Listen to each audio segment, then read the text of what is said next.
압살롬은 수려한 외모와 교묘한 말솜씨로 백성들의 마음을 훔치게 됩니다. 다윗은 반역을 진압하기 위해 싸우기보다는 하나님의 선하신 처분에 자신을 온전히 맡기고 순복하는 것을 보게 됩니다.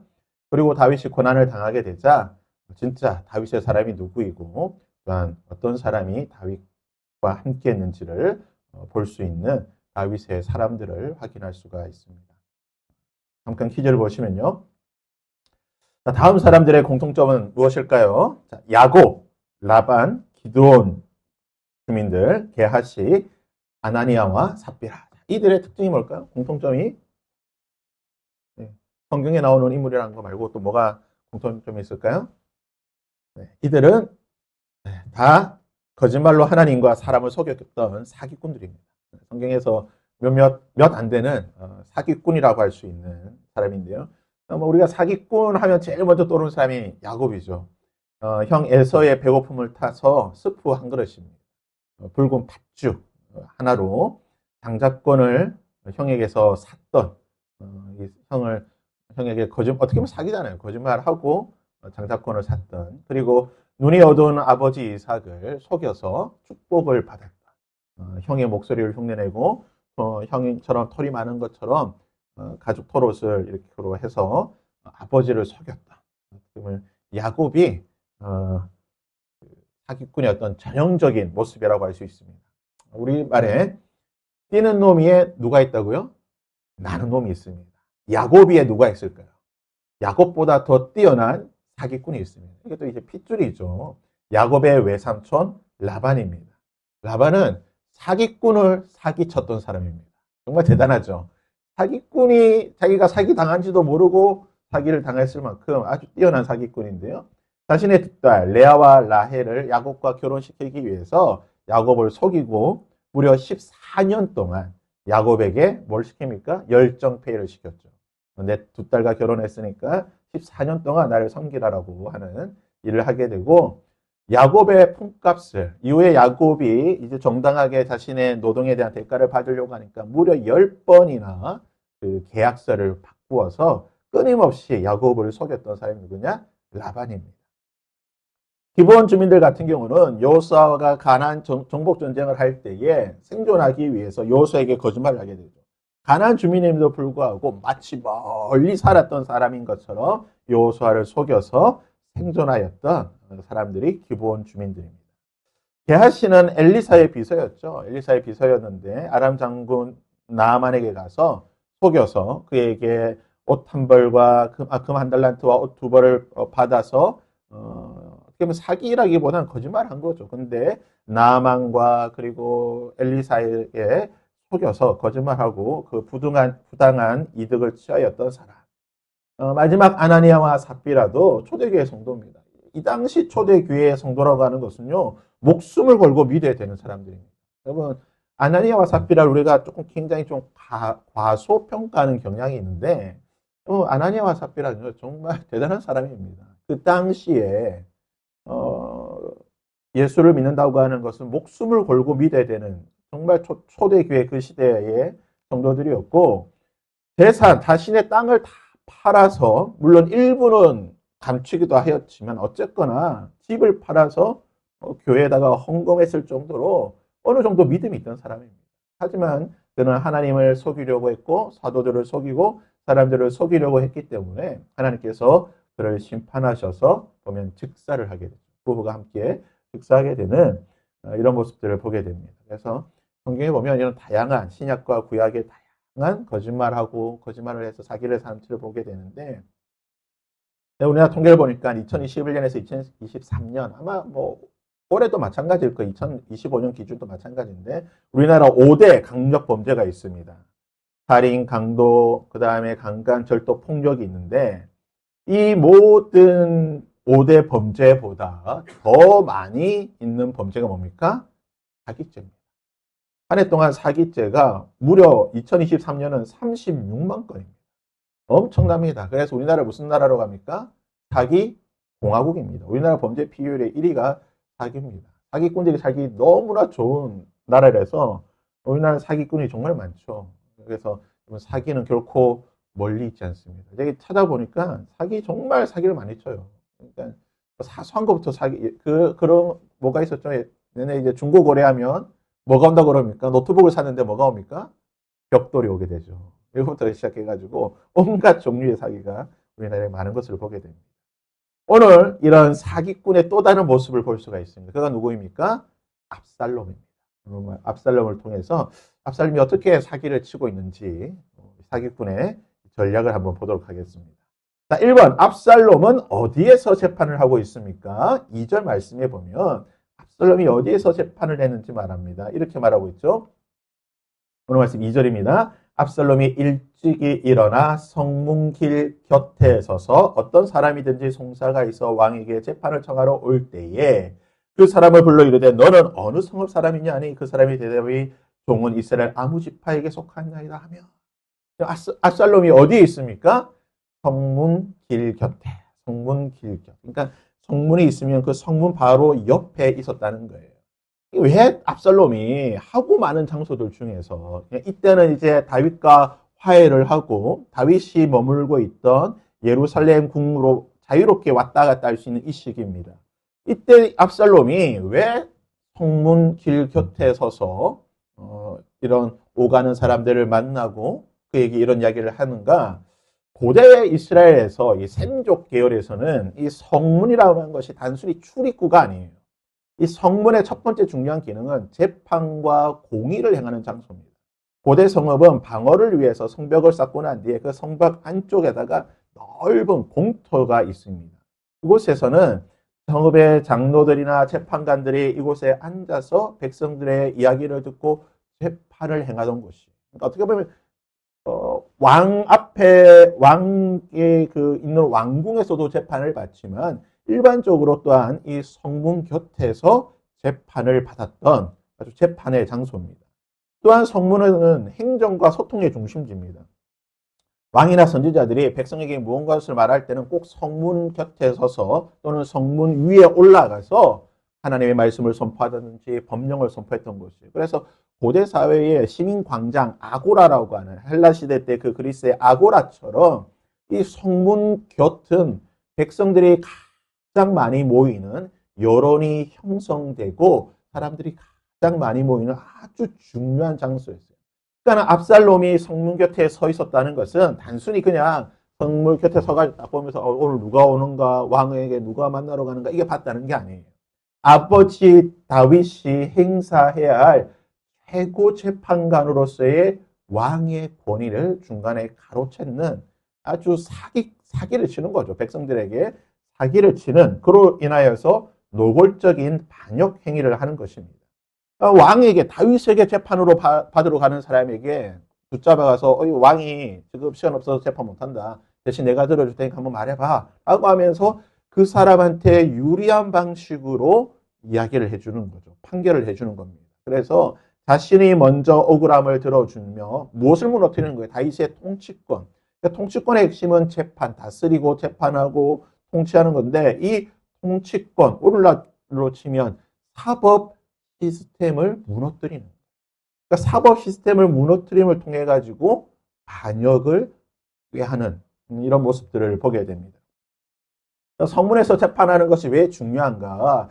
성경을 보면 몇 경우가 있는데 룻기 4장에 보면 보아스가 이게 그 재판을 받는 것이 나옵니다. 아주 대표적인 케이스죠. 보아스가 룻과의 결혼을 위하여서 이 성문 곁에 앉아 있던 이 장로들을 초대해서 성문 곁에 앉혀놓고 그곳에서 재판을 받게 되는 거예요. 판결을 받는 장면이 나옵니다. 그러니까 이미 수십 년, 수백 년 전부터, 그러니까 다윗 시대 이전부터 이스라엘 백성들에게는 이 성문 곁에서 재판을 받는 것이 보편적이었다. 뿐만 아니라 이미 창세기 19장에 보면 롯이 이곳에서 재판을 하고 있는 것을 보게 됩니다.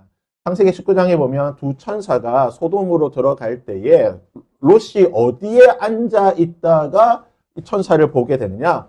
소돔 성문 곁에 앉아 있다가 보게 되는 거예요. 단순히 롯이 그냥 우리가 롯에 대해서 생각할 때에 롯은 그냥 소돔과 고모라에 살던 그냥 한 주민이었다. 또는 아브라함은 그냥 뭐 양이나 또는 뭐 소를 키우는 유목민이었다라고 생각하기 쉽겠지만 성경의 기록을 자세히 살펴보면 아브람도 그렇고 롯도 그렇고 일반 사람이 아닙니다.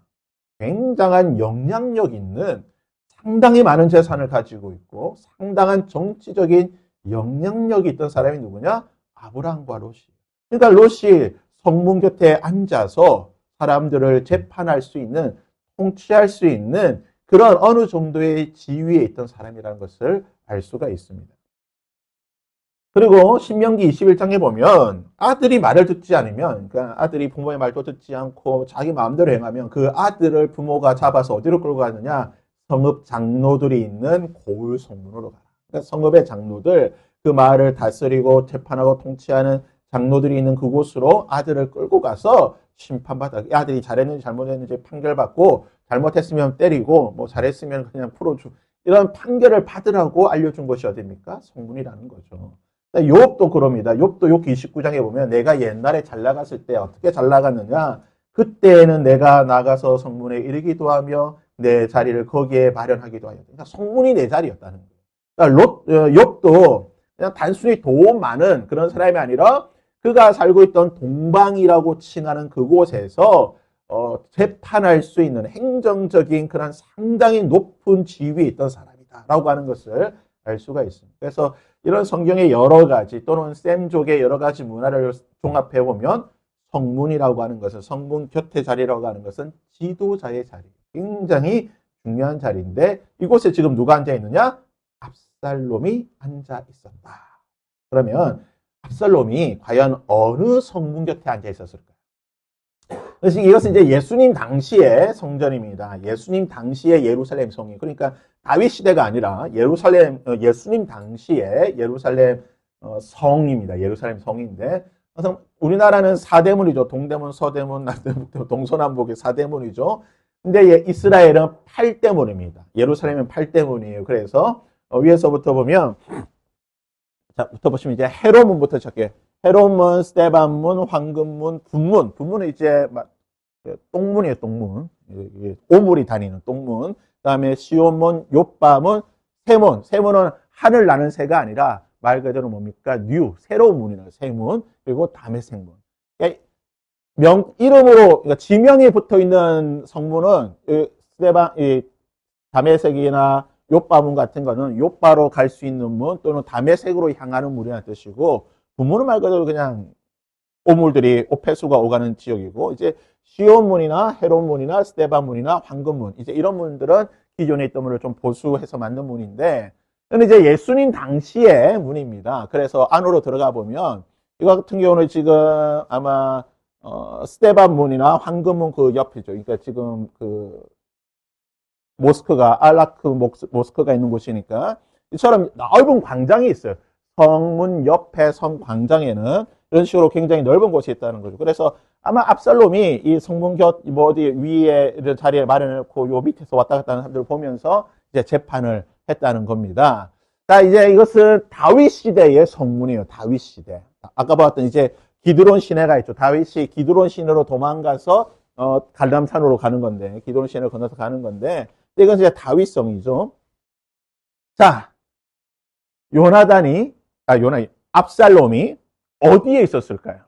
이 이제 지금 다윗 성이니까 어느 곳에 앉아 있었을까요? 성 보면은 지금 성문이 별로 없어요, 여기는. 여기밖에 없죠, 길이 여기니까. 그렇죠. 여기에 만약에 앉았다고 치면, 그러니까 물론 다른 곳도 있겠지만 여기가 메인 통로니까 메인 길이라고 치면, 여기라고 치면 이것을 그대로 예수님 당시에 예루살렘 성전으로 옮기면 요렇게 되겠죠. 여기입니다. 요게 그대로 오면 요 지역에 요만큼 되는 거예요. 요만큼. 그러면 압살롬이 어디에 앉아 있었을까요? 앉아 있을 문이 몇 군데 있냐면 여기입니다. 요쪽에 있는 문과 그리고 여기에 있는 문 그리고 여기에 있는 문. 어느 문일까요? 여기에 있는 문은 아까 보았던 무슨 문이죠? 여기는 황금문입니다. 황금문은 다닐 수가 없어요. 제사장들만 출입하는 통로이기 때문에 다닐 수가 없고, 여기 있는 문은 무슨 문이죠? 여기는 분문이에요. 오물이 성내에 있는 여러 가지 뭐 성전에서 드리고 제사를 드리고 난 뒤에 나오는 여러 가지 오물들, 제들을 버리는 문들이에요. 문이에요. 그래서 여기는 안 다닐 거예요. 그러면 요 문밖에 없어요. 요 문은 어느 문입니까? 보았던 시온문. 시온문. 시온문이 왜 시온문이냐? 시온산으로 향하는 문이에요. 시온산. 그러니까 다윗이 처음 다윗성이 어디 있었냐면 시온문을 나와서 나오는 시온산 여기에 있었거든요. 원래 처음 다윗 산성이 다윗의 처음 수도였던 다윗 산성이 시온산에 있었어요. 시온산에 있었던 거를 나중에 이제 여기에 다시 궁을 만들고 확장시켰기 때문에 그러면 압살롬이 앉았던 곳이 어디냐? 많은 성경학자들이 추측하기로는 아마 시온문 곁에 앉아서 여기가 이제 메인 출입구니까 이곳에 앉아서 백성들을 속여지 않았을까라고 생각이 하게 됩니다. 그래서 이것을 보게 되면 여러분 사법 시스템이라는 게 너무나 중요해요. 왜냐면 오늘날 뭐 고대 사회도 마찬가지지만 오늘날 현대 사회는 법치 국가입니다. 우리나라는 민주주의를 표방하는 민주 국가인 동시에 무슨 국가입니까? 법치 국가예요. 법의 통치를 받는 나라예요. 그러니까 법을 어떻게 잘 만들고 그 법을 어떻게 적용하고 그 법을 어떻게 해석하는지가 제일 중요한데 여러분 법을 만드는 게 중요할까요? 적용하는 게 중요할까요? 해석하는 게 중요할까요? 뭐가 제일 중요할까요? 쉽게 말해가지고 입법부가 중요합니까? 행정부가 중요합니까? 사법부가 중요합니까? 뭐가 중요할까요? 입법부가. 법을 만들든지 법을 적용하든지 결국은 만들고 적용할 때에 이것이 잘 됐냐 잘못됐느냐를 해석하는 건 누구예요? 사법부가 하는 거예요. 행정부에서 만든 아무리 좋은 법을 만들어도 사법부에서 아니야 이건 우리의 법의 정신에 어긋나면 이 좋은 법이 필요가 없는 거예요. 너무나 나쁜 법을 만들었어요. 너무나 나쁜 법을 만들었는데 이 사법부에서 맞어 이게 우리나라에 너무 좋은 법이야. 당연하게 이거 지켜야 되는 법이야. 해석해주면 이 악법이 결국은 백성을 통치하고 다스리는 법의 시스템이 되는 거예요. 그래서 사법 시스템이라고 하는 것이 오늘날 가장 중요한 시스템이에요. 우리가 너무나 쉽게 간과하는 게 뭐냐면 사법 시스템이 그게 중요한가 싶겠지만 결국은 법치 국가에서 제일 중요한 거는 입법권도 중요하고 행정권도 중요하지만 가장 중요한 건 이 모든 것을 판결해주는 시스템이 제일 중요합니다. 그러니까 지금 압살롬이 뭘 하고 있는 거예요? 판결하는 시스템을 가져가는 거예요. 내가 들어보니까 잘했네? 잘못했네? 판결해주는 이 사법권을 지금 누가 가져가느냐? 압살롬이 가져간다. 누구 건데? 다윗이 해야 되는 이 사법 시스템을 누가 가져가고 있는 거예요? 압살롬이 가져가요. 사법 시스템을 바꾸는 게 너무나 중요해요. 우리나라 사법 시스템을 제가 대충 보니까 우리나라 같은 그전까지는 대법원으로 인한 시스템이었지만 오늘날은 이제 어떻게 바뀌었어요? 헌법재판소가 들어오면서 헌법재판소가 가장 중요한 법원이 되었습니다. 이게 언제 생겼냐면 1988년 보니까 노태우 대통령 시대에 만든 거예요. 노태우 대통령이 군사 정권 있다가 이거 되면서 아마 여러 가지 좀 것들 위해서 아마 좀 바꾸지 않을까 생각이 되고 우리나라가 그 전까지는 재판을 하기 이게 판사가 되기 위해서는 뭘 했냐면 사법고시를 봤잖아요. 사법고시. 사법고시에서 로스쿨 미국식 사법 시스템으로 바뀐 게 2009년에 바뀌었어요. 이때가 누구냐면 노무현 대통령 시절. 이게 바뀌면서 소위 말하는 이제 개천에서 용이 나는 시대는 끝나게 되고 돈 많은 사람들이 이 법학 전문대학원에 가서 변호사라든지 또는 판검사가 될 수 있는 이런 시스템으로 바뀐 거예요. 그래서 지금 굉장히 사람들이 다시 말하죠. 로스쿨 없애야 된다. 다시 개천에서 용나는 정말 공부하고 돈은 없지만 정말 머리 똑똑하고 공부 잘하는 이런 사람들이 좀 할 수 있는 걸로 바꿔야 된다라고 하는데 좌우지간 이때 소위 말하는 민주, 진보, 좌파 정권에서 이게 바뀌었어요. 대법원이 지금 바뀌고 있죠. 이미 우리나라 법이 됐죠. 통과가 됐죠. 대법원의 구성이 바뀌고 있죠. 우리나라 대법관이 12명인가? 그러는데 이걸 지금 2배 이상 많이 바꾸려고 하잖아요. 근데 보면 이게 바뀌는 건 좋다 이거죠. 근데 바뀌는데 이 대부분의 대법관은 누가 임명하느냐? 이재명 대통령이 거의 모든 20명 가까운 대법관을 다 임명하는 거예요. 자기 마음에 맞는 사람으로, 자기 진영에 있는 진보 좌파 진영에 있는 사람으로 대법원을 바꿀 수가 있다는 거죠. 2020년에 뭐하고 있습니까? 3심제에서 지금 4심제로 바꿨잖아요. 우리나라 원래 1심, 2심, 3심에서 끝나는데 아야 4심까지 가보자. 헌법재판까지 가가지고 헌법재판에서 다시 판결 받아보자는 법의 시스템을 바꿔요. 여러분 뭐가 이렇게 좀 많이 복잡해지고 또는 뭐가 많이 생기면 누구한테 유리합니까? 좀 그거 아셔야 돼요. 뭐가 좀 복잡해진다. 뭐 시스템이 좀 많이 복잡해지고 뭐가 많아진다. 이러면은 철저하게 기득권, 특별히 돈 있고 권력 있는 사람들한테 절대적으로 유리하는 거예요. 모든 나라 시스템이 다 그래요. 여러분 단순하면 뭐가 시스템이 단순하면 일반 서민들 돈 없는 사람도 쉽게 할 수 있어요. 그런데 시스템이 바뀌잖아요. 어렵게 바뀌고 복잡하게 바뀌면 돈 있는 사람들, 힘 있는 사람들이 훨씬 쉬워요. 입시 제도도 수학 능력, 학력고사일 때는 그냥 공부 잘하는 사람이 갈 수 있지만 지금 수행평가 뭐 이상 뭐 학종 나오고 엄청 복잡하잖아. 정보 있는 사람, 뭐 많이, 이런 사람이 대학 가기 좋은, 무조건 그렇게 바뀔 수밖에 없어요. 미국을 보더라면 미국 같은 경우는 대법원 시스템이죠. 미국 연방 대법관이 9명입니다. 종신직이에요. 그러니까 미국은 대통령도 중요하지만 미국은 결국으로 법의 통치를 받기 때문에 연방 대법원에서 결정하는 대로 미국에 옮겨가는 거예요. 대통령 트럼프가 지가 아무리 뭐 하고 싶다고 해도 대법원에서 안 돼 하면 끝입니다. 관세도 막 지가 매겼다가 대법원에서 노 하니까 어떻게 바꿔야 되는 거예요. 그런데 그래서 미국 대통령의 가장 중요한 어떻게 보면 미국 대통령의 최대 복은 뭐냐면 내가 뭐 연임을 하고 이게 아니에요. 내가 재임하는 동안 대법관을 임명할 수 있느냐 없느냐가 제일 중요한 그 대통령의 복입니다. 미국에서는. 왜냐하면 종신직이기 때문에. 그러니까 보수 대통령이면 보수적인 대법관을 임명하고 진보적인 대통령이면 진보적인 대법관을 임명하잖아요. 예전까지는 미국이 6대 3으로 민주당 대통령들이 더 많은 대법관을 임명했어요. 그런데 트럼프가 정말 대단한 사람이 뭐냐면 트럼프가 대통령이 되면서 이전에 이미 3명을 임명해 놨어요. 자기 사람. 그래서 미국 지금 대법원이 6대 3입니다. 보수가 훨씬 많아요. 그래서 지금 50년 동안 넘었던 낙태가 합법이라고 하는 그 재판을 뒤집었어요. 대법원에서. 왜? 보수가 많기 때문에. 보수의 가치를 말할 수 있는 낙태하면 안 돼라고 하는 법으로 바꿨다는 거죠. 그러니까 지금 더 놀라운 사실은 지금 요 밑에 3명이 있잖아요. 요 밑에 파란색으로 보수 진보 성향. 아마 트럼프 정권 안에 한두 명, 맥시멈 2명까지 임명할 수 있을 거라 생각해요. 요 중에서 지금 저 왼쪽에 있는 사진으로만 봐도 어떻습니까? 이미 내일 모레 하잖아.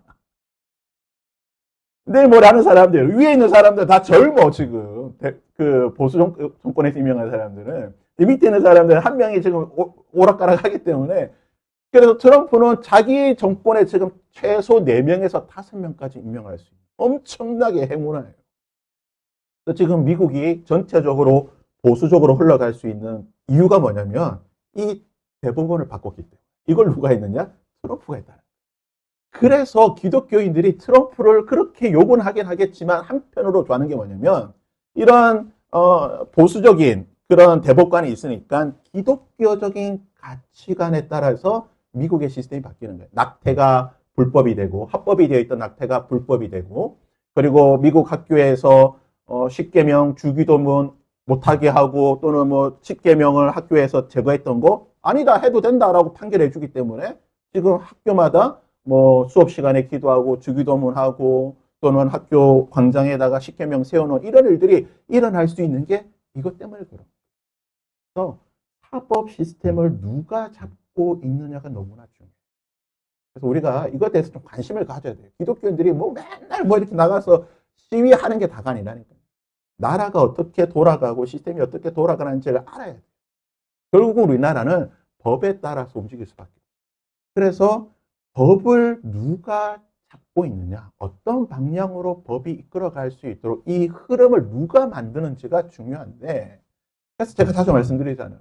예수 믿는다고 공부 잘하는 애들이 예수 믿는다고 다 목사 되면 안 된다니까요. 공부 잘하면 이게 법원에도 가고 법정에 진출해가지고 기독교적인 마인드와 기독교적인 관점에서 법을 해석하고 적용하고 이끌어 나갈 수 있는 그런 흐름들을 만들어 가야 됩니다.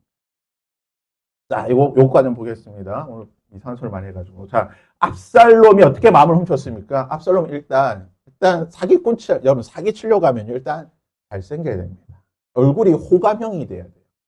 얼굴을 믿을 수 없는데 사기 되겠어요? 그거 안 돼요. 그러니까 압살롬은 뭡니까? 제일 잘생겼잖아요. 머리에서 발끝까지 흠이 없는 너무나 잘생긴 사람이 와가지고 그래 무슨 일이야? 그래 내가 믿도록 하면 어떻게 돼? 마음이 가는 거예요. 마음. 일단 내 곁에 와서 내 이야기를 들어준다는데 여러분 차은우가 옆에 와가지고 내 이야기를 들어주겠다는데 마음이 가 안 가요? 당연히 가는 거예요. 더군다나 그거 어떻게 합니까? 병거를 이끌고 호위병들과 함께 왔다고 하는 거예요. 왕의 모습을 가지고 보니까 백성들의 마음이 일단 흔들리죠. 와가지고 뭐랍니까? 그래 왕이 지금 바빠서 안 되니까 내가 들어줄게. 나한테 말해봐. 내가 너 곁에 있어줄게. 친한 척 해주죠. 아니 내 같은 서민이 왕자가 와가지고 그래 힘들지 손잡아주고 이거 한 잔 마셔봐. 그래 한번 이야기 한번 해. 이러면 마음이 가잖아요. 더구나 이제 거짓된 공감을 하잖아요. 그래 네 억울한 거 내가 아니까 억울한지 안 억울한지 들어봐야 알죠. 내가 억울한지 알지. 한번 들어볼게. 이야기해봐. 거짓 공감을 해주죠. 더군다나 또 왕을 비판. 야 왕은 네 이야기 관심 없어. 내가 해줄게. 기존에 했던 시스템 비판하면서 위로자인 것처럼. 그리고 여러분 사기 치려고 하면 똑똑해야 됩니다. 열심히 엄청 부지런하면 사기꾼들 정말 열심히 여러분 사기꾼들 핸드폰 하나 안 갖고 있죠. 사기꾼들 핸드폰 몇 개씩 있습니까? 뭐 다 대여섯 개씩 돌리잖아. 엄청 부지런합니다. 그 대여섯 개씩 언제 관리해? 통장 수십 개씩 언제 관리해? 사기꾼이니까 가능한 거예요. 부지런하다는 거예요. 압살롬이 언제부터 합니까? 아침부터 성문 여는 그 시간부터 딱 앉아가지고 오늘 누구 사기 칠까 봤다는 거예요. 열심인 겁니다. 이런 전형적인 사람이 누굽니까? 정치인들이잖아요. 지금 선거철 보십시오. 선거철. 평생 4년 동안 아무것도 안 하다가 선거 2주 전에 딱 와요. 4년에 한 번씩 2주마다 지하철에서 6시부터 안녕하세요 인사하고. 제가 평일에 있으면 여기 얼마나 돌아다니는지 몰라요. 얼마나 열심히 정말 사기치잖아요. 정치꾼들이. 와서 뭐 평생 나한테 연락 한 번 안 하다가 선거철만 되면 온갖 문자들이 다 오면서 뭐 친한 척하고 안 되는 거예요. 여러분, 참된 리더십은 하나님이 주신 살롬처럼 여론을 조작하고 사기쳐서 가져가 본들 그것은 망각이 되는 거예요. 하나님께서 붙잡아 주시고 하나님께서 세워주시는 리더십이 있어야 되는 거예요. 그 근래에 우리나라 여러 가지 어떤 일어나는 상황들 또는 뭐 또 이제 선거를 앞두고 보여지는 여러 가지 모습들을 보면 참 좀 걱정스럽기도 하고 우리가 좀 더 기도하고 정말 좀 성경적인 어떤 그런 모습으로 또 하나님이 원하시는 모습으로 좀 이루어져야 되지 않을까라는 생각들을 하게 됩니다. 이제 선거가 한 열흘 정도 남았죠. 우리가 좀 관심 가지고 기도하고 제가 뭐 노회 때도 그렇고 제가 그 교회에 있을 때 제가 이전 교회에 있을 때 성도들에게 항상 말한 게 있습니다. 성도님들 결국 민주주의든 교회든 한 사람의 표가 교회를 바꾸는 겁니다. 그러면 공동의회 때 관심 안 가지고 그냥 뭐 다른 집사가 하겠지. 뭐 다른 사람들이 다 투표하니까 나도 찬성하고 이렇게 하면 절대 안 됩니다. 이렇게 하다가는 교회가 망하고 독재가 되고 여러분의 의식을 가지고 생각을 가지고 공동의회에 들어가고 재직회 들어가고 목사님의 이야기를 듣고 교회 행정을 봐야지 그래야지 부정과 부패가 안 생기고 독재가 안 생긴다. 라고 제가 수없이 말했는데 이전 교회에서 그렇게 말했지만 쓸데가 없더라고요. 부목사가 말해본데 아무런 소용이 없는데 민주주의도 마찬가지고 교회도 마찬가지입니다. 관심을 가지고 우리가 한 사람이 정말 중요한 거예요. 한 사람의 표가 중요하고 한 사람의 관심이 중요합니다. 그것이 하나님의 말씀대로 변화시키고 바꿀 수 있는 일인 줄 믿습니다. 그래서 이제 곧 선거 가운데에 이러한 하나님의 뜻과 공의가 나타날 수 있도록 좀 압살롬 같이 2주간 반짝 나와서 이게 뭐 진짜 뭐 사람인 것처럼 그런 사람이 아니라 정말 하나님께서 기뻐하시고 그런 좀 듬직한 믿음의 사람들이 좀 많이 세워줄 수 있도록 우리가 관심 가지고 기도할 수 있기를 바랍니다.